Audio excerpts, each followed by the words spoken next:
Welcome back to Marvel Puzzle Quest with me, P.I. McLeod, and let's do some more ratings. Yay! For some reason, people like tier lists, and I guess it depends on what you're into. I mean, I like to listen to them if I care about the game much, but yeah, this is probably one of the few games I really pay a ton of attention to, so I guess I care about this one, huh? Kind of evidenced by the videos, right? Look at that, day 3,612 for another heroic 10-pack. An Electro tomorrow for me. Anyways. Okay. Oh, Penny Parker's here if you didn't see, by the way. Means you probably have. It's been a couple days since she's been released. I'm not impressed yet. Just a little side note there. Not impressed. I know I'm usually pretty easy on these things because I can usually find some sort of thing. Hey, John, how's it going, buddy? I usually find some sort of, like, thing. You know, some sort of combo, some sort of purpose. But let me just make it nice and simple for you. This is a spider person that doesn't use webs. So in other words, they don't play with the other web users that well. They have their own type of webbing, experimental webbing. And these webbings help out their own powers. So experimental webbing tiles help out Penny Parker's abilities. That's all great and all that, but there's no other passive to play with in here. So you need the AP to make their own webbing. And then you need further AP to make use of the webbings you have out there. And that's just a little much for me. This character is going to take a while to get going. You know, like there's an acceleration, like from start to finish sort of thing. Yeah, this character is going to take a little while to get rolling, and I'm not here for that. Nowadays, characters need to start revving up real quick and start going, or provide some sort of quick support to other people on your team. And it doesn't necessarily have to be damage output, but AP generation, protection, mitigation of enemy damage, removing enemy tiles. Something has to happen here pretty quick, because lately we have a lot of characters that can do that. Waiting for someone to rev up isn't usually in how we speak nowadays. How about that? So, what's up, John? 3,200. Nice, dude. I didn't know you were that far in. Good job, man. Penny's going to be in Puck Reptile range, I fear. Yeah. There's one thing that Penny has that Puck and Reptile do not, or Reptile do not. Penny doesn't self-hurt or have a problem like that's blatant and horrible. Like Reptile has these things where you can do team damage, but then it can also hurt their own team. And then if he does it too much, he comes out of it stunned. Like, come on, Reptile. And then Puck, the stun for his red only works if there's a specific black projectile out there. Not many characters make a black projectile. There are some, yes, but it's very specifically worded for that purpose. And then, you know, so there isn't a lot of use there. His green barely ever triggers what it's supposed to trigger. It's bugged somehow. We all know it. His black passive is where it's at. That's really cool. But you have to tank the damage to really get the output. So, meh. Penny Parker doesn't have any of that. It's like Namor in a way. I just require AP to do the things you expect me to do. And nowadays, characters don't do that. Meh. Anyways, I say. Let's go. First is time. I guess we do it here, right? 2020. I'm going to click into one of these nodes. Nothing against you, Gur 1008. We're going to just go and use you for a moment so we can go in here and hit 5-star. A to Z. Now, just like all the other past vids, we're going to go through this in alphabetical order, which means Deadpool's going to have to wait his turn, because we get to start with Adam Warlock. Adam Warlock, ooh, man. Adam Warlock started out in the game really beefy and awesome, and people took notice pretty early when he came on in, because he came out with some really cool ideas, very high match damage potentiality, and an interesting power that needs a little bit of black AP, but you can start rolling with some mean enemy damage real quick. Unfortunately, as the 5 stars kept rolling out of MPQ, out of development, he kind of got overshadowed over time pretty quickly. Other characters do the quick damage, high hit point thing pretty easily nowadays without as much trouble as Adam Warlock has. But hey, let's go into it and see what we're talking about. Adam, oh, thank you, John. I appreciate the comparison speech. I don't know what type of conversation we call that. I don't know. Okay, so where do we start? I think we're going to start with body and soul, because I feel like that's kind of a big deal for Adam Warlock players here. As a passive, and that's a big deal for it right there. If you have at least 4 black AP at the start of your turn, you remove 1 friendly black AP, and then 15% of his current health, and then you deal 60% of that damage to the enemy team. So in other words, you got to break out your calculators and do a little math, right? So, but you're going to drop 15% of your current health off, and then take 60% of what that number is. So a little over half of what you lost, okay? If you just want to do quick math. And that happens to the enemy team. So, yes, it sucks. You lose 1 black AP and some health to get this damage, but this is free damage that happens passively at the start of every turn. And you might think to yourself, well, his current health is going to keep dropping down, and then the damage is getting less and less, right? I'm like, yes, you are 100% correct, which is why the other 2 powers are paramount for him. Let's go back up to Miracle of Science. For 6 yellow, you restore a pretty decent amount of health for 6 yellow to himself, and that's not a boost, that's real true healing, okay? True, if you're not aware, true healing versus burst healing is the difference between, we know when you get healed and you have that green health bar, that's extra health, that's temporary. So if the match ends, you don't get to keep that health. True healing is the actual red health that gets healed onto you, and that usually only happens when people heal themselves. In this case, was what Adam Warlock is doing. Anyways, so you get that true healing on yourself, and you get extra health if he's below half health, which can happen pretty easy, as you can imagine. If his health is above 50% of his total health, his base match damage is increased by over 100%. That's a beautiful thing right there. So obviously he's going to punch harder. He's going to, in this 6 yellow, which is really cheap, he's going to heal a good amount, which keeps his black rolling, right? I mean, obviously you need to feed it with black AP, but you get the point. And then there's Cosmic Skiing. Anyways, 7 purple. Let's pump it up to 5. You make some yellow trap tiles that deal damage when matched by an enemy. Okay, have to be matched, not destroyed. Or I should say and. How about that? And restore health to Adam Warlock when matched by your team. They should say or to be quite fair, you know, because it's gonna only one or the other is gonna happen. But so. You do the match, you match a tile and you get big ol' healing. The enemy matches a tile, they get big ol' damage.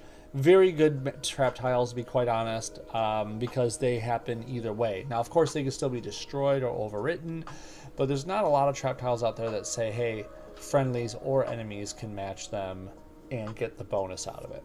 So it's pretty decent. And not to mention the fact that they help keep him healthy so that his body and soul can keep working. It's not bad at all. This is the point where I would rate the character, right? Low, mid, or high. Imagine fortified trap tiles, you say? I feel like I've tried to do that with Shuri in the past, and I don't remember the outcome. I don't remember what happened now. I'll have to try that at some point. Was that he and Chasm require advanced math to compute damage? Yeah, Chasm's worse, and we'll get there one year, right? But here, let's take a look. We got Adam Warlock, Apocalypse, Immortal Hulk. I mean, there's some obvious contenders for high up here. I think for this year, if we're talking just the year of 2020, he is definitely high tier. You have high health. You have multiple ways to heal yourself. You have extra match damage on top of it. You have passive damage output on the cheap. There's nothing bad about him, and not to mention he's easy to team up with the likes of Apocalypse, which we'll talk about next. So yeah, I'd say Adam Warlock is definitely a high tier character. The only thing that's probably glaringly negative about him isn't the fact that he uses his own health. It's actually the fact that he doesn't do that well without a full build. Some characters can, like, you can get away with not having a full champed build and they're still effective, which, you know, we'll talk about Apocalypse in a moment. But Adam Warlock kind of needs every cover he can get, every level he can get, because that raises your max health, and that in turn raises his body and soul damage output. So you kind of want all that in place. Anyways, Apocalypse. Yeah, I don't even imagine. I know, right, John? Fortifying a trap tile? I swear I'm going to try that. I think the best way to try it, and here, go ahead and try it yourself if you want in the free time, but Gertrude. Gertrude puts out trap tiles where you decide. You could literally go click, click, click, click, and click whatever tiles you want. Those become trap tiles. And then team her with Heimdall. Heimdall says you could select tiles to fortify. So if we're ever going to find out if you can, it's with Heimdall and Gertrude. I feel like that's the only way it would happen. Perhaps Shuri could as well, but she puts out random fortified tiles. I don't know if that's going to make it work. Heimdall might literally say, well, we could find out when we get to Heimdall, but he might literally say something along the lines of has to be a basic tile to fortify, and thus that takes him out of the race. But if Shuri could just fortify random tiles, maybe that'll work. MPQ lab open for business. That's some other point. I'm behind a time constraint this time. Apocalypse, let's get in there. What is this, Apocalypse Now? Yeah, I made the joke. Anyways, Apocalypse, I'm not even going to wait to get through it. He is definitely high tier. Probably the highest tier in this year of 2020. There's very close contenders, but I think he's easily takes the crown. Reason why is right here, shared strength. Remember when we talked about Okoye a year or two back, Okoye boosting damage? Well, here comes Apocalypse, and he says, hey, I can do that too. Now, here's the deal.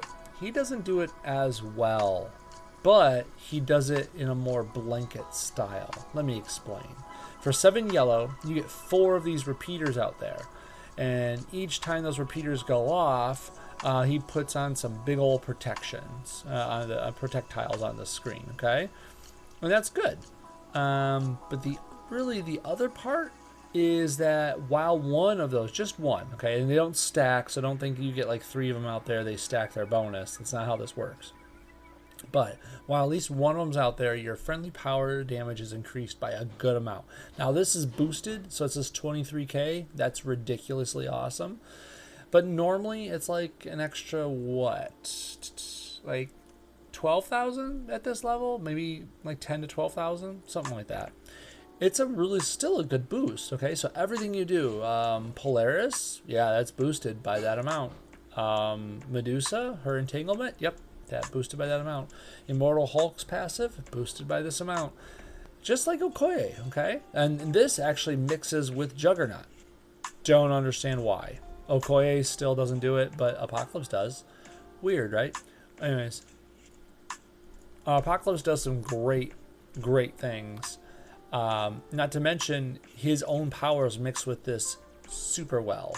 By the way, he has a passive on here. It says if any of his active allies are mutants, he cannot be stunned. That's a nice little side passive.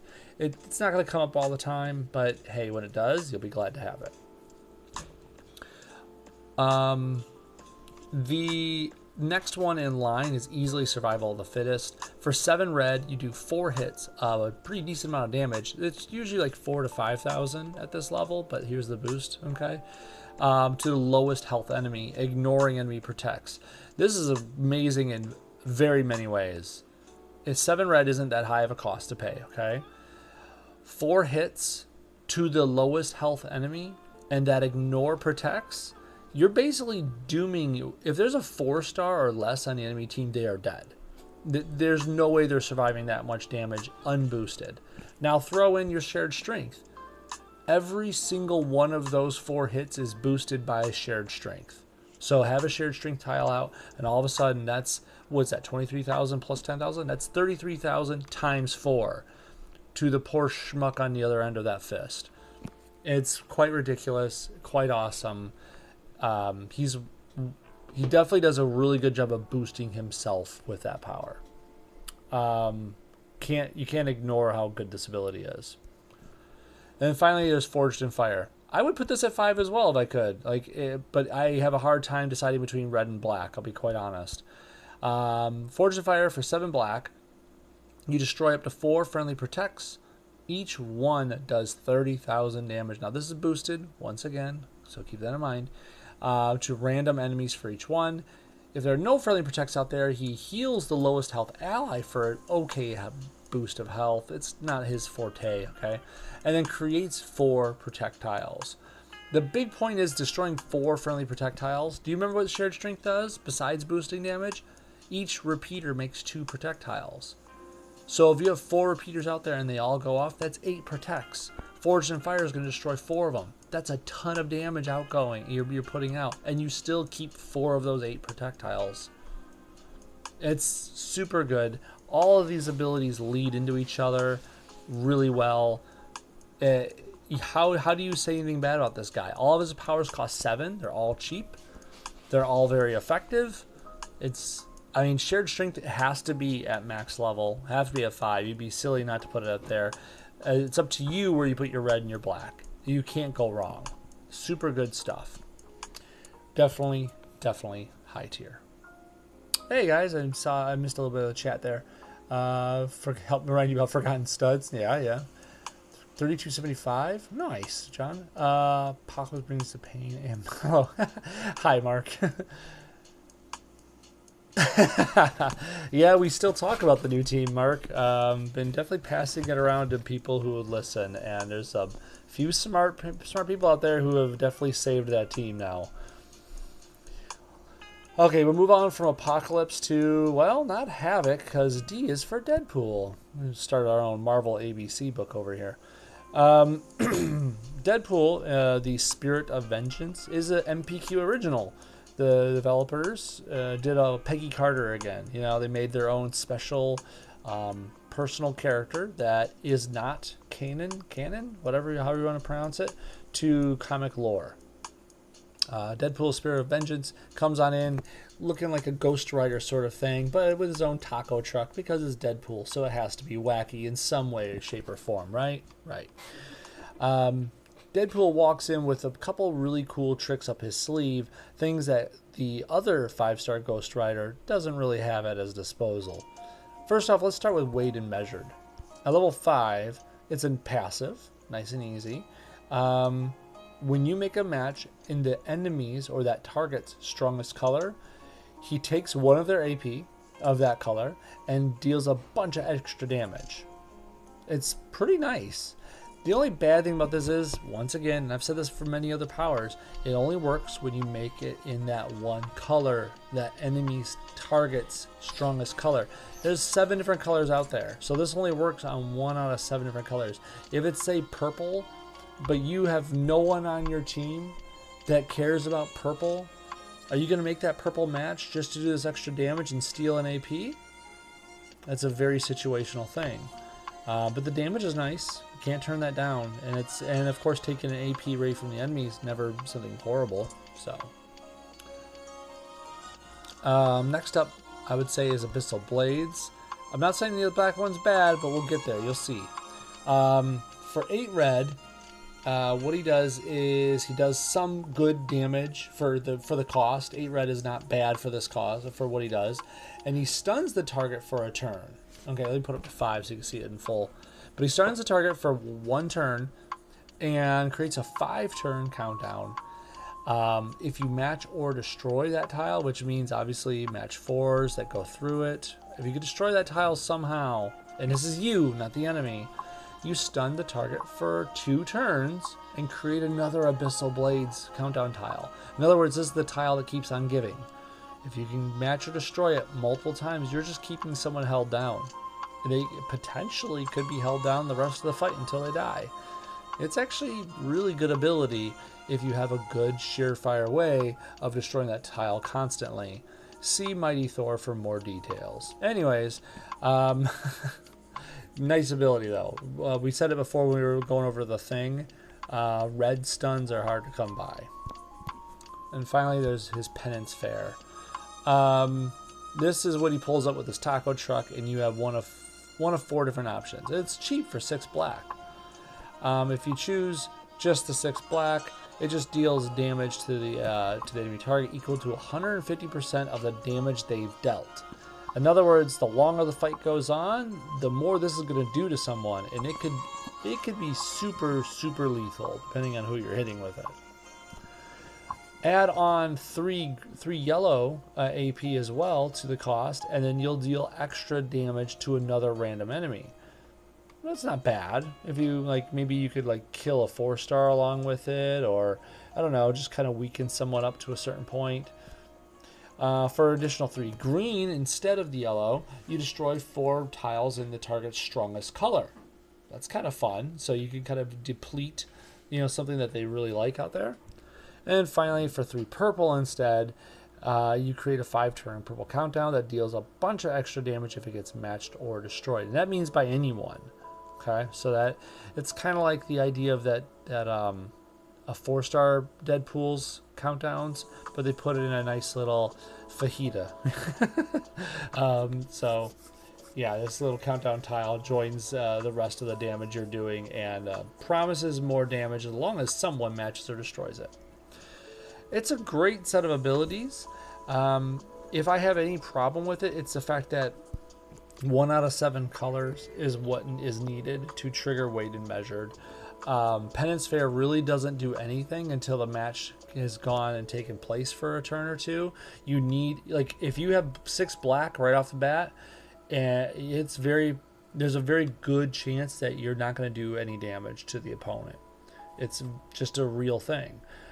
This is only a good power when a couple of turns have passed against someone who's actually doing the damage on the other team. Abyssal Blades is good any time of day.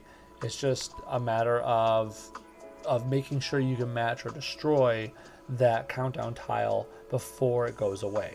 That's not a bad thing. I mean, the fact that that option is there is actually really good, and we can't hold that against it. It's a nice addition. I mean, there's already good damage for the cost of red, and there's already a stun that took place. Hard to really be mad at that ability. All in all, though, I'd say he's a solid mid-tier. Because there is these stipulations on his powers. They're not always going to work, and they're not always there's not always a good reason to use them. So, that being said, we'll just put him in the mid-tier category. I'm sorry, what was that standing? Oh, what? As an added bonus of that team, easy to collect team up AP to complete that daily event when it pops up. Yeah, this is true. Excuse me. Let's move on from Deadpool. We'll go back into where our order was last. We had Havoc up next. Havoc came into MPQ with this idea that, oh man, we're going to get this really damaging X-Men character, because I mean that's what Havoc does, right? Just a lot of damage bursts. If you follow the comics enough, you know that Havoc is like, he's one of the Summers, which means he's just damage output. That's what he does, right? Yeah. Meh. Not so much. I mean, he does, but, well, look here. Should we start with the green or the blue? I think the blue. I think we should start with the blue, because the blue kind of goes into the other two, right? So for 7 blue, you select red or green. If you choose red, you convert 3 green AP that you have, not tiles, just 3 of your green AP turns into red AP, and you deal some damage to the target. If you choose green, you convert 3 red AP that you have to green and deal damage to the enemy team. It's a nice little if or, it's what do you want to do with your red or green AP? Obviously, you have to spend the 7 blue, and if you don't have enough green or red, then you really can't use this ability. So that's kind of a negative right there. But the fact that you get to change your red into green or green into red, this could be very useful for other teammates that you have, not just for himself. So just keep that in mind.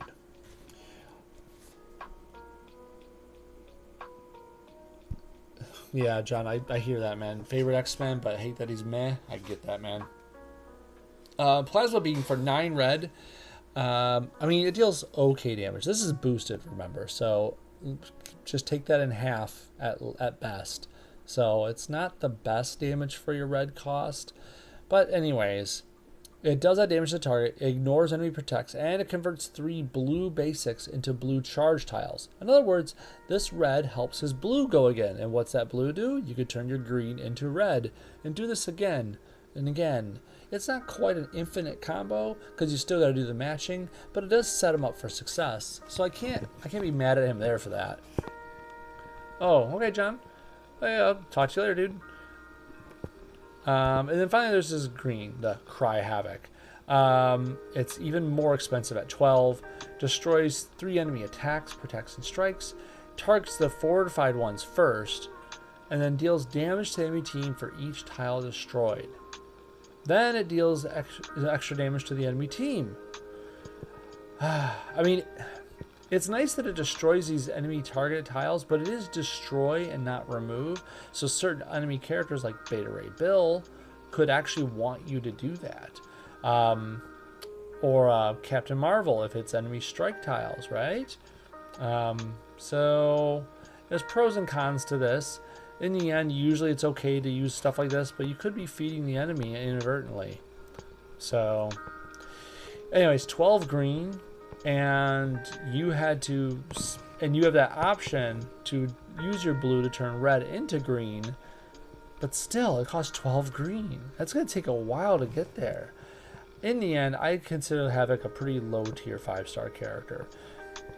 His blue does feed red or green respectively, but it doesn't really, like, his red and green are too pricey for what they do.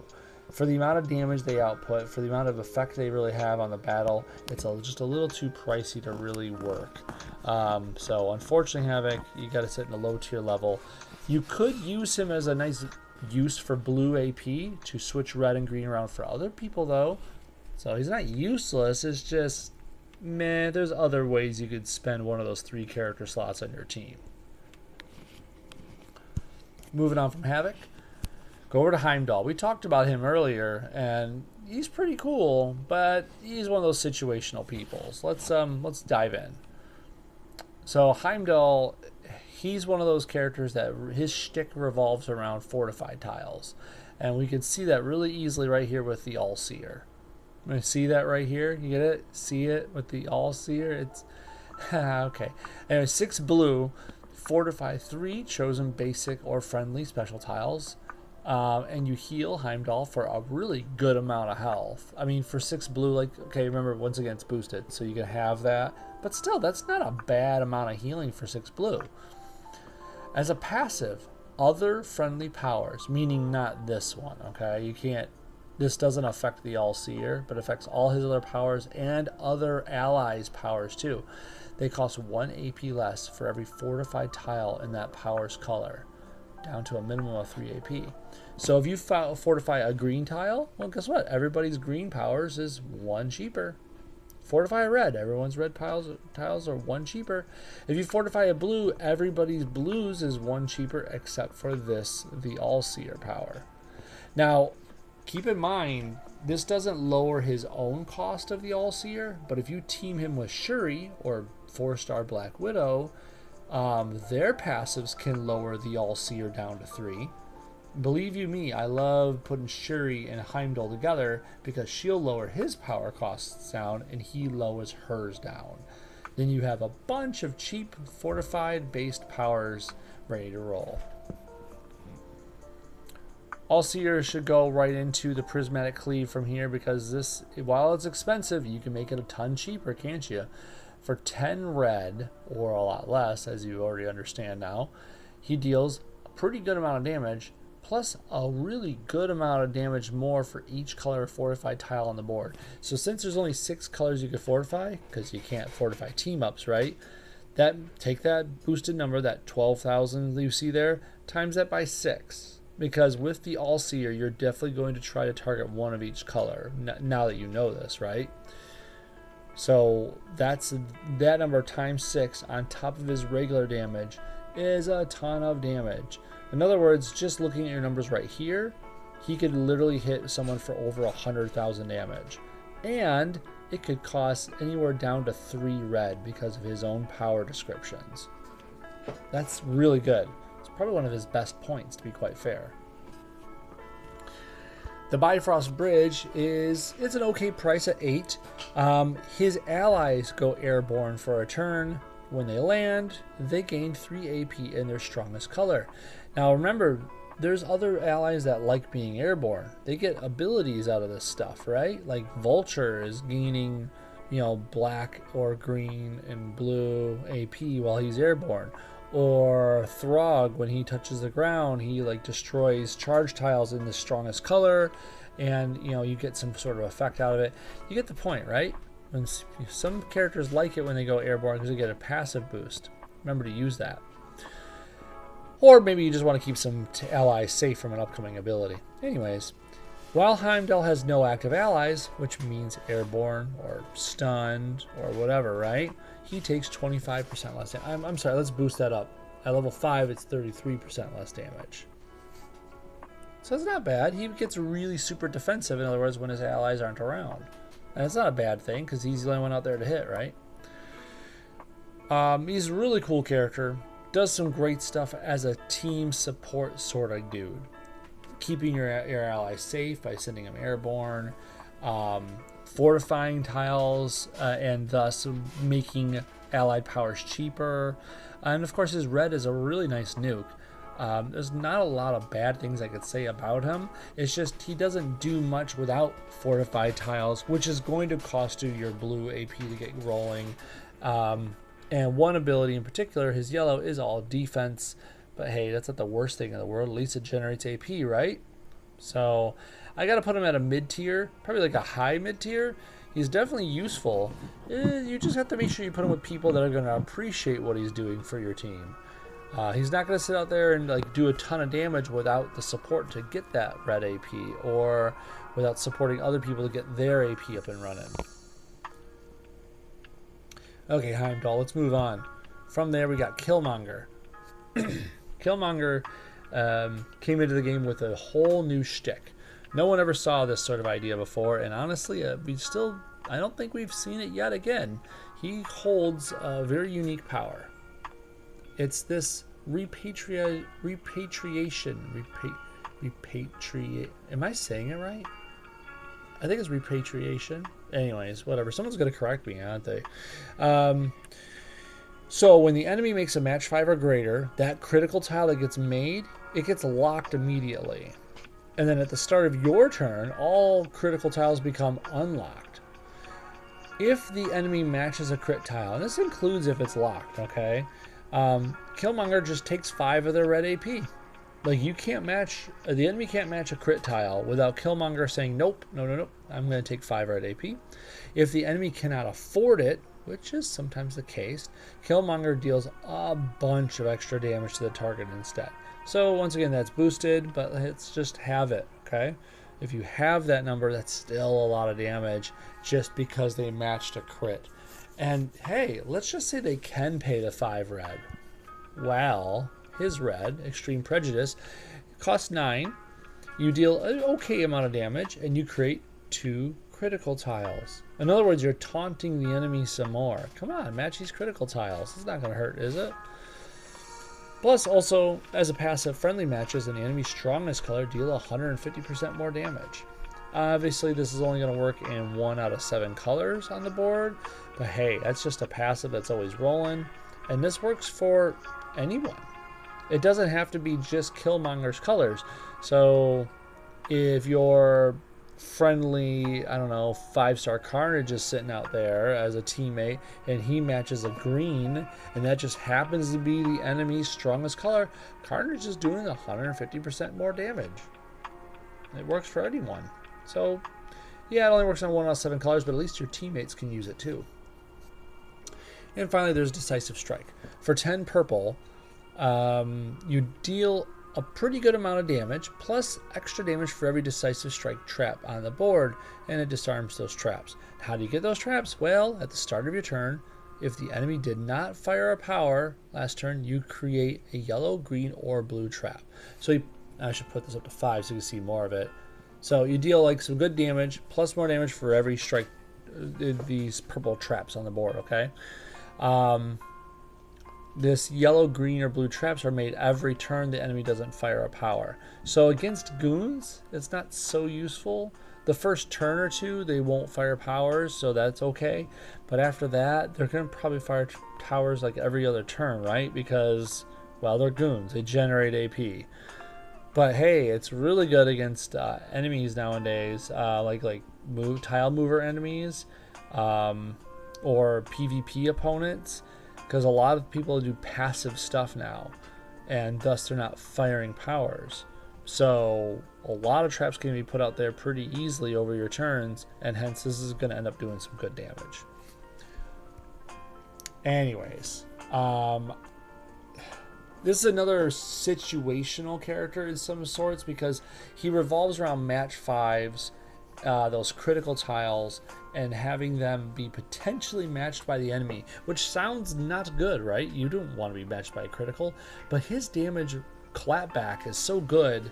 His AP steal is pretty nice, and the fact that it's just this constant locking of match 5 crits that are made, or thieving or damage output, that puts him at a nice spot in the game. No one else is fulfilling those roles.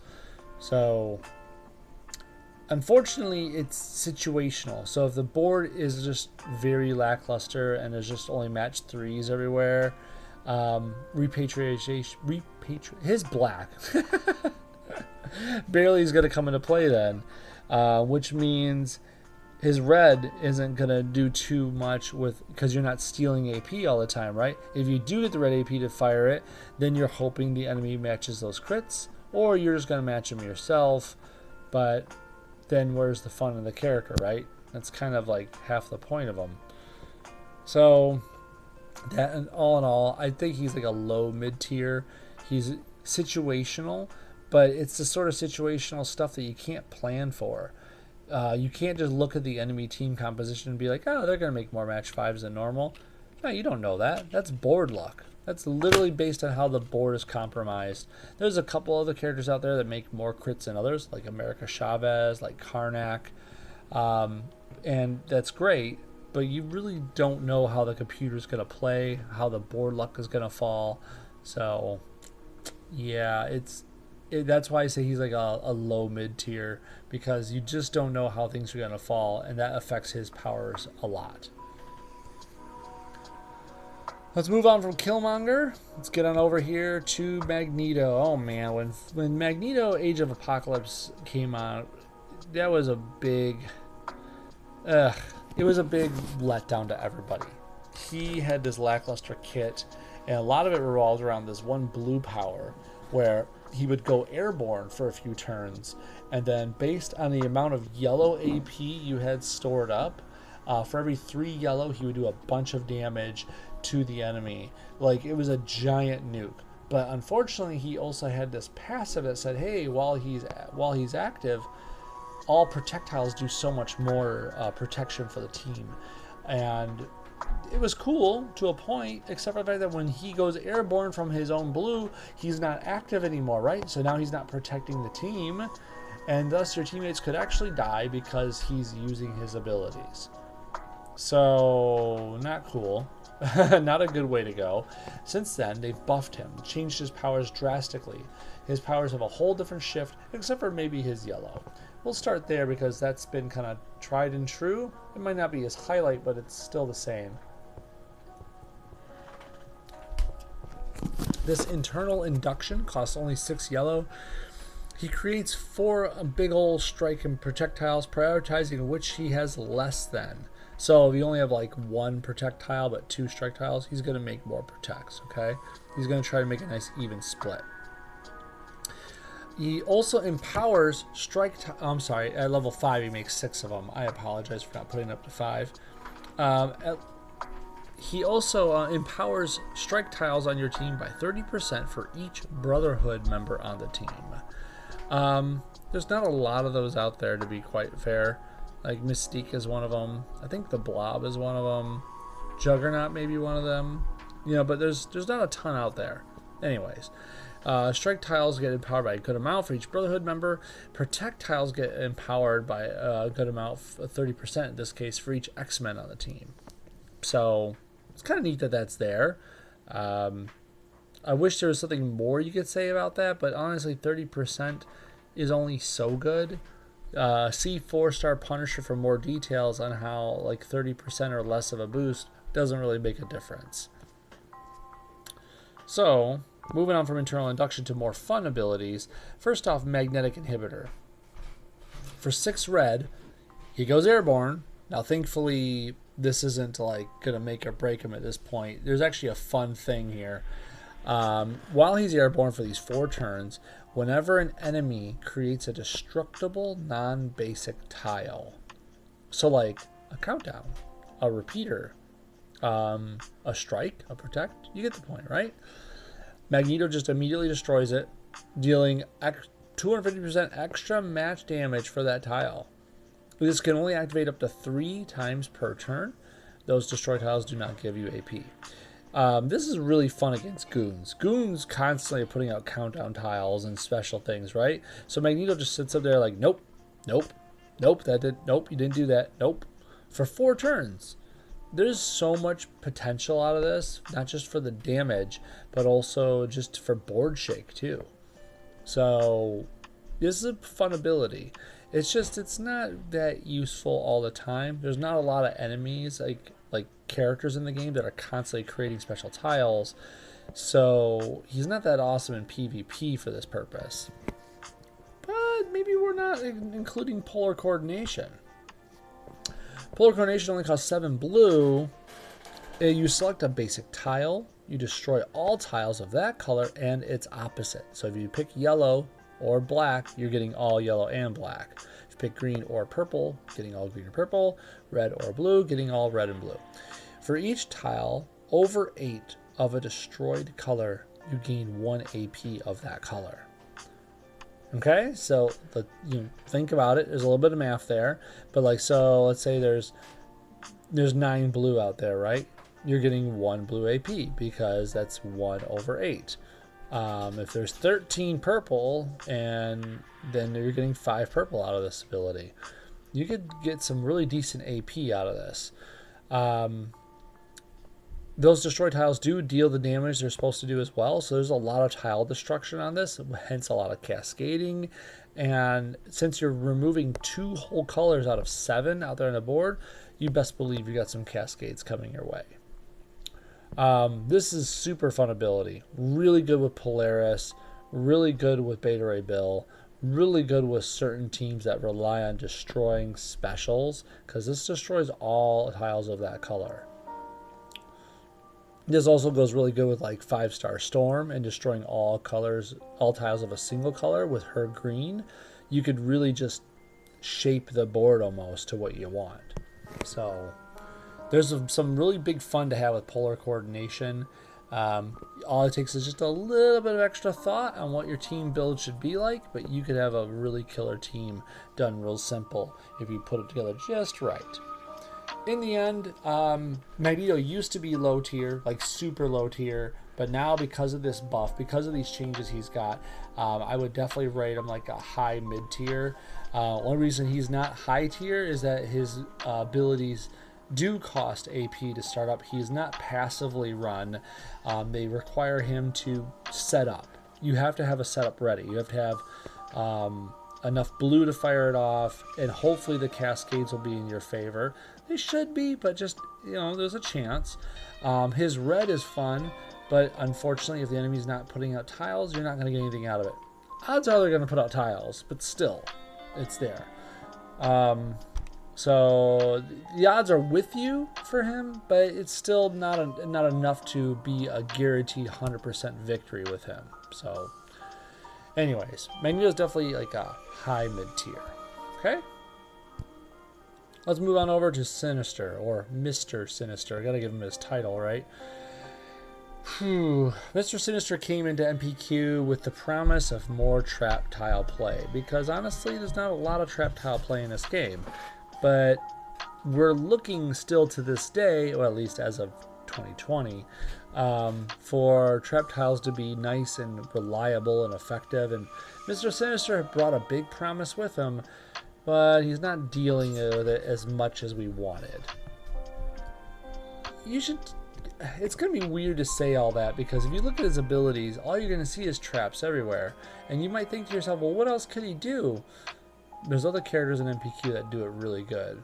Once again, see Gertrude for more details on how trap tiles can be created the right way.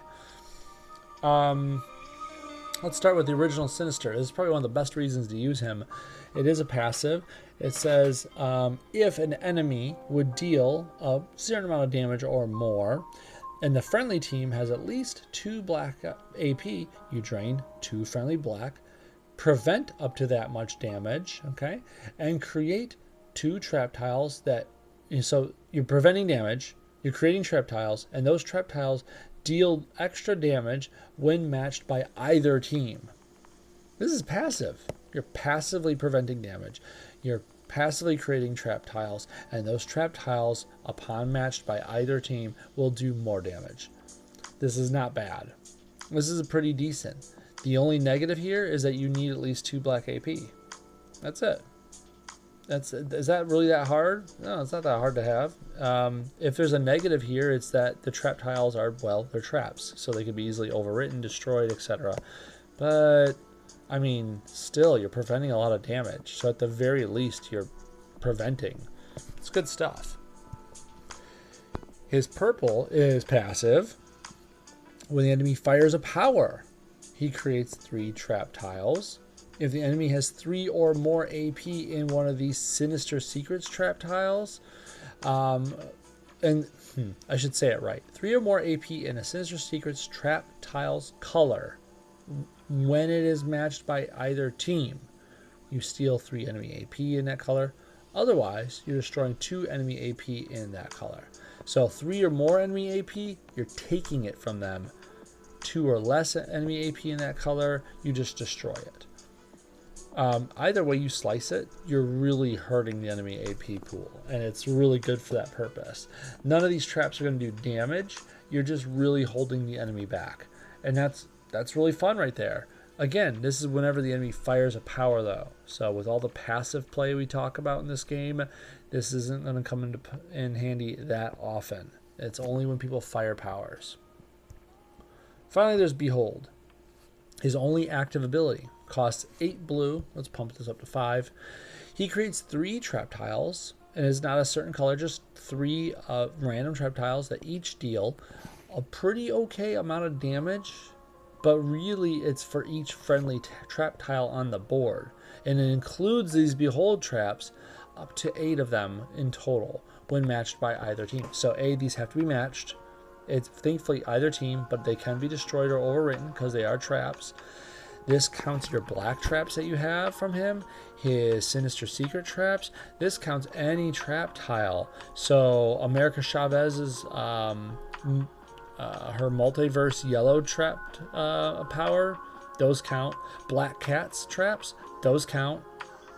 There's a lot of different trap tiles that count for this, so you could easily get Behold up to a point where it's awesome and useful, but that's kind of part of the problem as well, is that it's going to take time to put the traps out there. So, and there is a max of 8, so even if you really do a good job at it, you could get to the point where you've actually kind of over prepared. So it's a little lackluster for what it does. It does do decent damage. It's just, it has a lot of requirement to get it really rolling well. What's up? Hey Dark, how's it going, buddy? Hi, Saturday must be my lucky day. Good to see you, Dark. At the end of the day, I'd say Mr. Sinister is unfortunately like a high-low tier. I even only put him high because he has very easy passives to trigger. He can easily hold the enemy's AP at bay. He could hold off a lot of good damage, but it is passive, and you're requiring the enemy to fall into these conditions. So other than that, his only real damage output is by running into one of these trap tiles or casting 8 blue and then running into one of those. So, meh. unfortunately. He's a lot more fun when you get to nowadays cast and throw arcade with him as a good partner. Whoo boy, the amount of traps you have is quite ridiculous. And I just want to put a side note in there. No, Mighty Thor does not passively destroy trap tiles. So it's a nice option against her. Moving on from Mr. Sinister, let's go Onslaught. It's a dark, Sinister suffers from the issue of all trap specialists have. Their traps are squishy and easily overwritten and destroyed. You're right, Dark, which is why I said earlier, right before you got on, every one of them needs to take lessons from Gertrude. Gertrude is the only person that makes traps correctly in this game, and when she does it, it makes it very easy to abuse. Almost unfair, if I may say. But we'll get into Gertrude when she comes into her own rankings, right? Right. Onslaught. Onslaught's one of these characters that came into MPQ, and I had to do some Google searches because I did not know much about Onslaught coming in. But hey, as the mental psionic offspring of Professor Xavier and Magneto, that's pretty interesting to me. So let's get into them. Onslaught over here has a really interesting power set that actually kind of does a lot of good when paired with Professor X, which is funny because he's an enemy of Professor X. Don't understand how that works, but hey, MPQ thought it made sense. Let's start off with know his name. This is probably the main reason people like to use him. Nice, interesting passive that says, hey, when you make a matchup of 4 or greater, you destroy all team-up tiles on the board, dealing a good amount of damage for each tile destroyed. So put that in your head real quick. You destroyed all the team-up tiles on the board. Guess what you have now? A lot of easier match 4s to make, more than likely. Because you destroyed all of one of the colors. All the whites are gone off the board, so it's easier to make match 4s than the other colors. You could easily have this repeat again and again and again. And of course, that's also triggering Professor X's passive. Yeah, there's fun here. Just take note that if you lower this from level 5 down to level 3, it requires a match 5 or better to do this. So have it at least at level 4 to make it so it only requires match 4s. Otherwise, you're not going to see this come into play as often. Onslaught's one of the few 5-stars to come into the game with invisibility. And it's not really talked about much because unfortunately his invisibility is not that great. I mean, if you talk about invisibility, we're thinking Miles Morales, 4-star Professor Xavier, Legion, Invisible Woman, other characters that bring invisibility in the game and are hard to catch at that point. Onslaught, unfortunately, isn't the same way. Let's put up the 5 so you see the full thing. He gets 1 turn of invisibility and creates 3 trap tiles. At the start of your turn, if at least one of the traps exists, grants Onslaught 1 additional turn of invisibility. When one is matched by either team, they have to be matched, not destroyed. When one is matched by either team, you remove his invisibility, disarm all the other friendly projection trap tiles, and create 1 big ol' strength attack tile. That's it. It's kind of ridiculous, really, if you think about it, because there's enough of these traps out there that it becomes very easy to match them, and then all of a sudden you found him. And what do you get out of it? An attack tile. It's not the best thing in the world, to be quite fair. I mean, is it invisibility, and can you win the day with it? Of course you can, but he's somehow not the best at invisibility, being a 5-star and having all this power at his disposal. Yeah, Miles could teach everyone a lesson how to use and abuse invisibility. Yes, Miles is really good at that. That's for darn sure. Heck, if we're being fair, so could Howard the Duck. Psychic Blast over here for 7 blue is really fun and abusable, but you have to be a little more forward thinking about it. So for 7 blue, you pick a tile, and in that chosen tile's row and column, so think of a giant plus, okay? The entire row and the entire column centered on the tile you're picking, okay?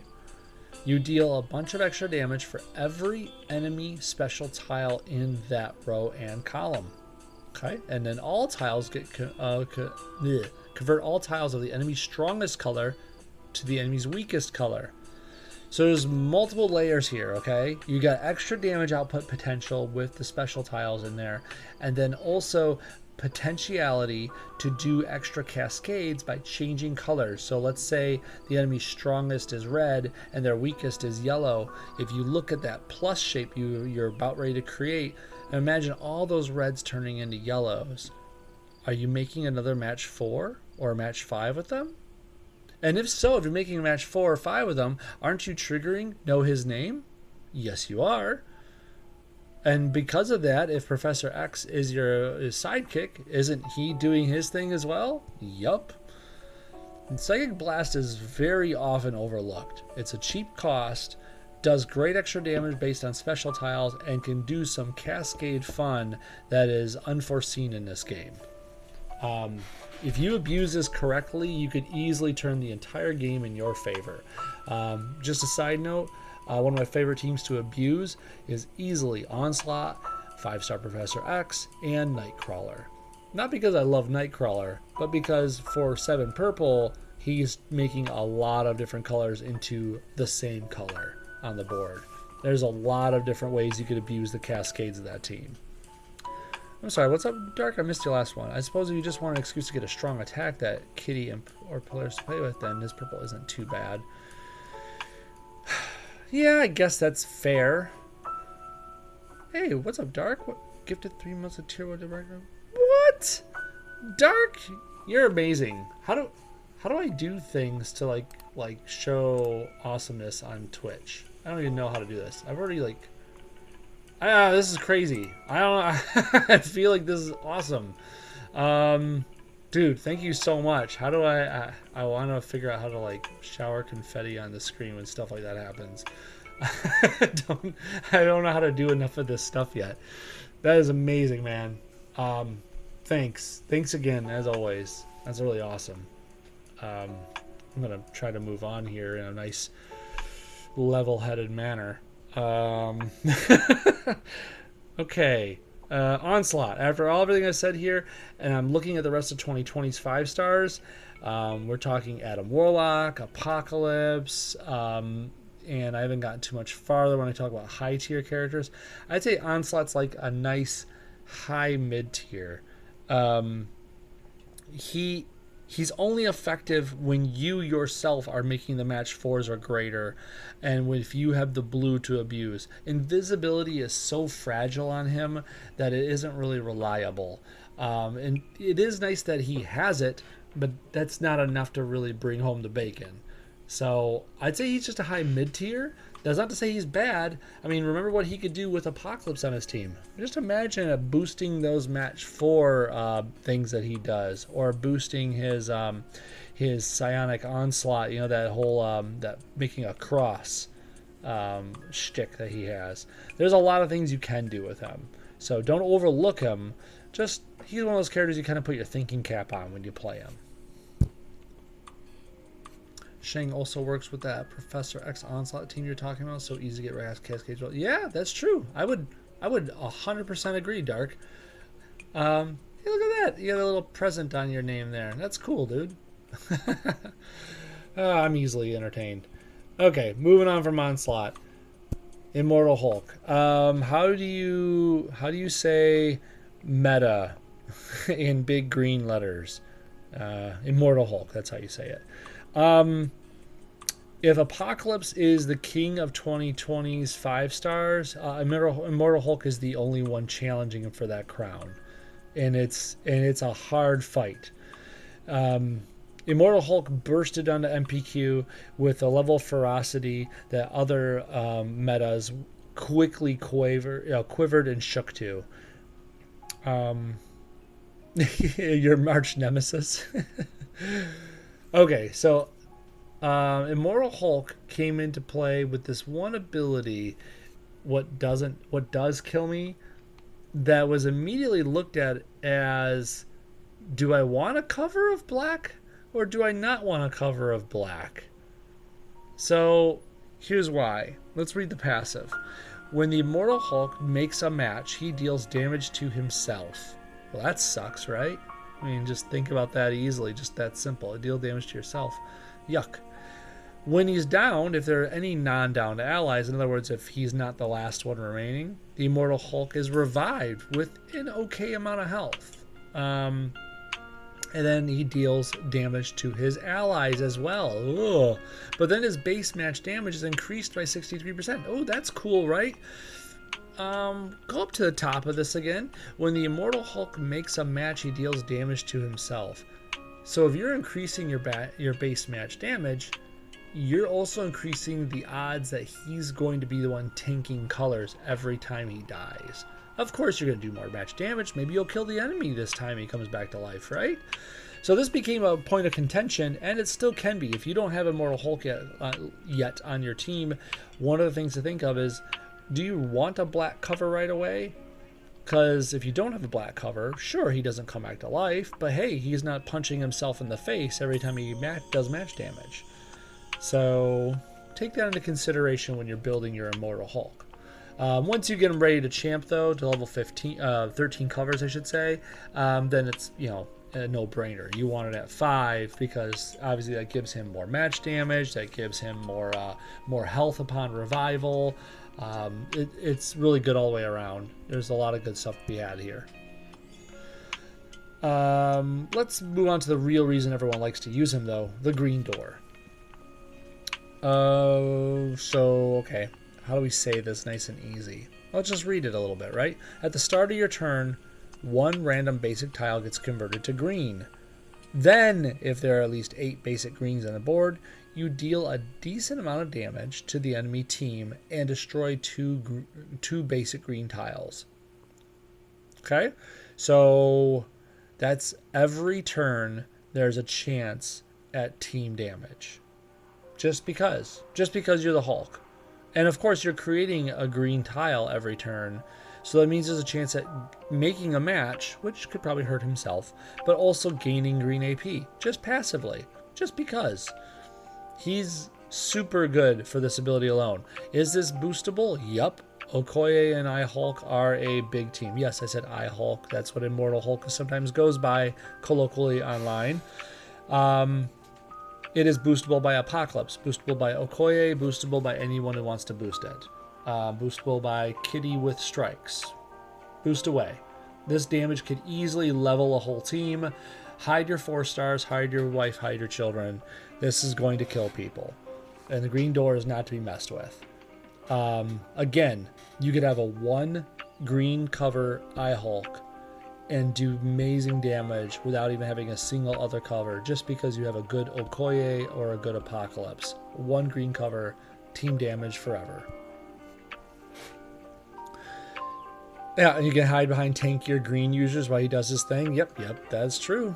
He as much as you might think the Hulk should be your tank just because you might have watched a Marvel movie or two, this is a video game. At the end of the day, if he's not doing the match damage, hey, he's not hurting himself, and you get to keep him doing the green door shenanigans behind the scenes. Do we know if Phoenix, Force, Cyclops, or Emma also boosts his damage? Yes, we do. Yep, Phoenix, Force, Cyclops, and Emma also boost his damage. As a matter of fact, sometimes you'll get to the point where certain characters are boosted in your PvE, and it becomes quite easy. Like, okay, so if Immortal Hulk is boosted, all of a sudden Okoye isn't your tank anymore. I find Emma is a good replacement for Okoye because Emma doesn't have to be in front to tank, or to do her boost, I should say, right? Emma doesn't care about being in front or not.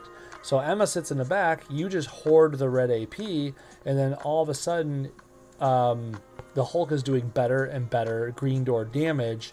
Meanwhile, Emma doesn't care that she's not in front. So I think Emma's a good replacement for it. Finally, there's the Breaker of Bones. Easily the one I put at 3, but it's not a horrible ability. It's the ability that you want to end the game with. For 7 red, and put up to 5 so you can see it in its full glory, you deal a lot A lot, a lot, a lot. Even half that ability, okay? Half that 85,000 damage down to a more normal level. You deal a lot of damage for 7 red, but then you deal a good amount of damage to yourself as well. So yes, he could actually kill himself with this ability, and the computer often does. Mind you, that damage to yourself only happens after the damage to the target. So if this is the last thing that you fire that kills the last enemy, right? They will die before you do the damage to yourself, saving you that health pack upon going back to your team select screen. He's a great character, period. Especially when you combine him with other zombie-like characters in the game, you know, characters that come back to life. Like, we can talk about Abomination, we can talk about Chasm, we can talk about the new 5-star She-Hulk, we can talk about Black Knight even has an ability to stay alive. Icarus. Any character that has an ability to come back to life, he is part of this group that we like to call the zombies, and he is definitely king of them. He comes back to life very easily, very often, and only because he says so. He only doesn't come back to life if he's not the last one. That's it. So, definitely the best of the zombies for that reason alone.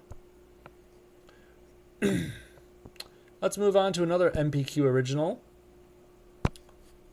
Samurai Daken, Wolverine. I really get confused by that naming feature. They say they called him Wolverine because Daken got a hold of this magical sword, went back in time somehow with it. Like it cursed him, whatever. He went back in time. He saw things being done and he wanted to make a change, like a change for the better, right? So he decided to take up the mantle of Wolverine and become the good in the world. So this is actually Daken, but he's taken on the moniker of Wolverine in a feudal like era sort of thing with this magic sword at his side. Kind of a weird storyline, but hey, as an MPQ original character, it's kind of a neat little shtick that they got going for him. I like it. It's just weird that you have the name Daken and Wolverine on the same dude. Anywho, Samurai Daken comes in with a couple of weird extra abilities that are totally abusable, but it needs a little bit of AP to get rolling. Let me start with one of my favorite things to use about him. Lawless Warrior. What's that, Dark? You said that for the longest time you did not know he was an original character. Oh, well, hi. No, as far as I'm aware, I'm pretty darn sure he's one of the originals. It's like him, Peggy, and Deadpool, Spirit of Vengeance. You know, the taco truck Deadpool. Those are originals. I don't think I'm missing another one. No, anyways. Lawless Warrior here is passive black ability. If you have more than 6 black AP, so in other words, 7, right? At the start of his turn, you convert 3 black to red and create 2 two-turn purple repeaters, okay? There's a lot of AP shuffle and tile creation in there, okay?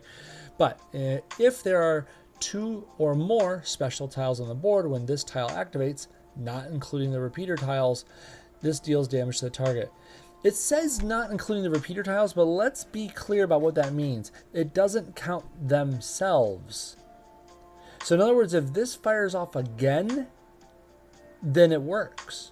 Because now you have 4 repeaters on the tile. Each Lawless Warrior actually doesn't trigger off itself, but it triggers off the other repeaters that are out there. Believe me, I've tried it multiple times over. It is super fun. You get a lot of extra damage just because this Lawless Warrior went off 2 or more times. Marvel needs to hire the MPQ devs then. The originals are better than the last things I've seen released by them. Well, I mean, I'm not going to argue with you. That's actually pretty cool stuff. I do like some of the young X-Men I've seen, but I say some because I'm not that privy to all the new info, the new stuff that came out. Anyways, okay, I'm going to touch on Lawless Warrior on one more thing here.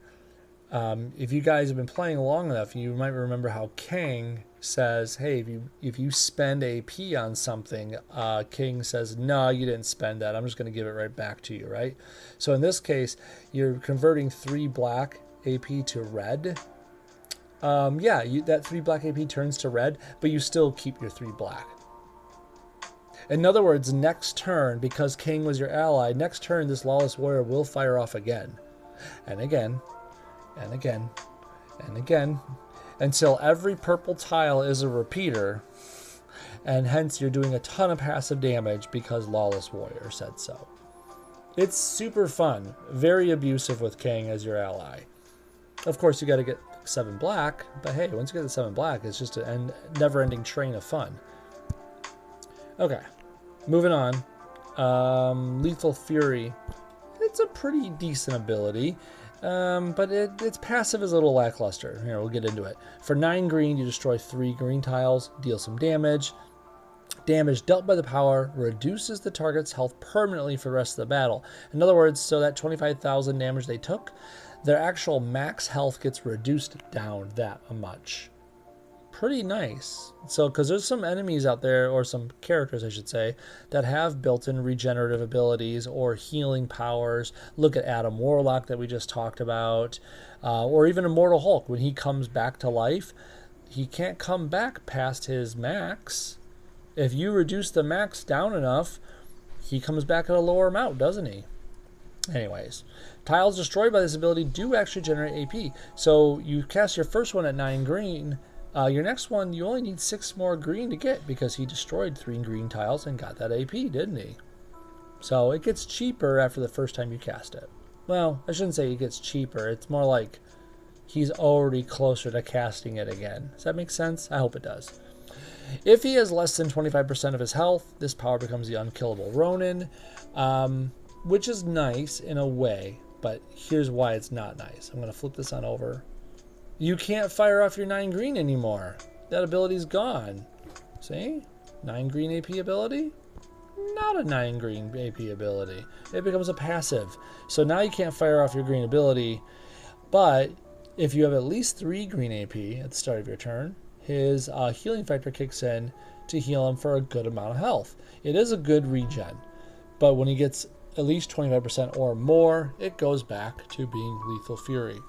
So he's not really a zombie character because he can't die and come back to life, but he is one of those characters that can keep his health up above water, keep himself afloat, kind of like 5-star Daredevil did, right? But 5-star Daredevil did it better by hitting 50% and starting to regen, didn't he? The only difference here is that 5-star Daredevil's passive doesn't do anything like Lethal Fury does. Lethal Fury allows you to at least do damage while you're still above that threshold. Anywho, moving on from Lethal Fury. Finally, you have Master of Aido for 8 red. You remove 4 enemy strike attack and protect tiles, deal damage to the enemy. For each special tile removed, you create 2 big ol' strike tiles. And for each enemy strike attack protect tile's strength is decreased by 25%. So he's passively limiting their special tiles ability. If you're removing enough enemy strike attack and protects, you also create a bunch of your own blue strike tiles. Remember, he doesn't use blues, so that's not a good spot for him. And then you're dealing an okay amount of damage to enemy. It's honestly a low amount of damage for the cost, but really it's about those strike tiles. You're making some pretty strong ones, and you're doing that by removing, not destroying, enemy tiles. Not a bad thing. At the end of the day, though, I'd say he's like a low mid-tier. His Lawless Warrior is probably his best thing about him, and that's because it's passive and passively creates damage. It's not hard to get those out, and they feed his red too. They give him red AP. That's easily his best ability. Lethal Fury has a regen built in, but honestly it only kicks in at 25% or less health. And then on top of it, his green damage he does with it isn't that big of a deal. It does feed him some green AP, but what, just to do like mediocre damage again? Meh. His red Master of Aido is nice against people that have special tiles like Beta Ray Bill or most kitty teams, right? But what if you're fighting a team that doesn't use those? Well, then this red just falls flat. It does a lot of very little damage. Doesn't do much. So unfortunately, for all the fun you can have with Lawless Warrior and a King partner, that's about the best I can give you with him. That's really abusable. He's just probably a low mid-tier.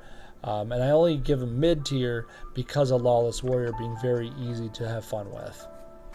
If you want that black AP real fast, remember Cloak and Dagger or Domino exist.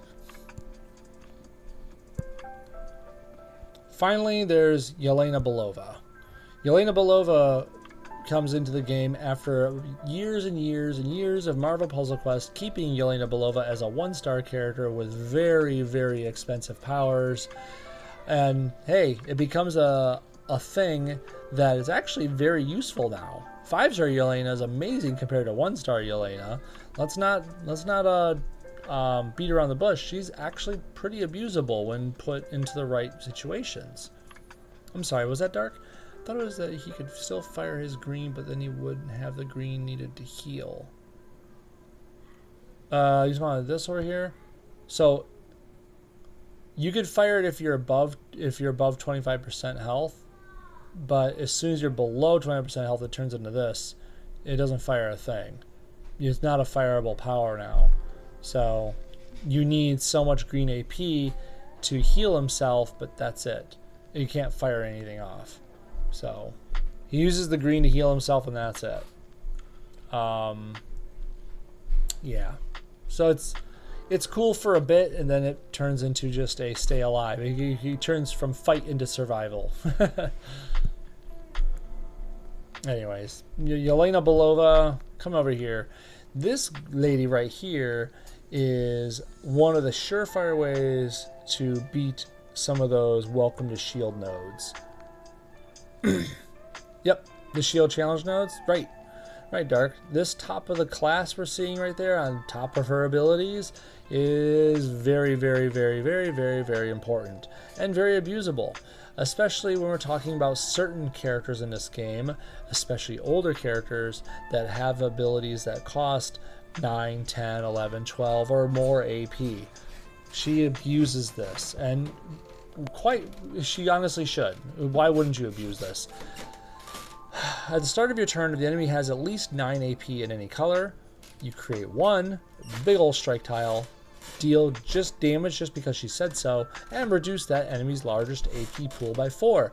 If there are 2 AP pools that are 9 or higher, it goes for the one with the highest amount. That is their largest AP pool after all. So let's say the enemy thing has like 15 red and 16 green. Well, yeah, you're going to deal damage to him and make that strike tile. His green's going to get reduced by 4. But he still has all that red. You're still going to feel that red to the face, and it's going to suck. But hey, I mean, you can't fix all the problems in the world with one passive. It's still a lot of things you got out of this. And honestly, this top of the class is a big, big way you can power your way through those Welcome to Shield nodes that are giving you problems. Those enemies all have high costing powers for the most part. Spycraft is not a bad ability. Unfortunately, it's a trap tile user. It's not bad traps. It feeds into her top of the class. For 7 purple, you create 6 friendly trap tiles on the enemy's strongest color. You know, the color they like to match the most.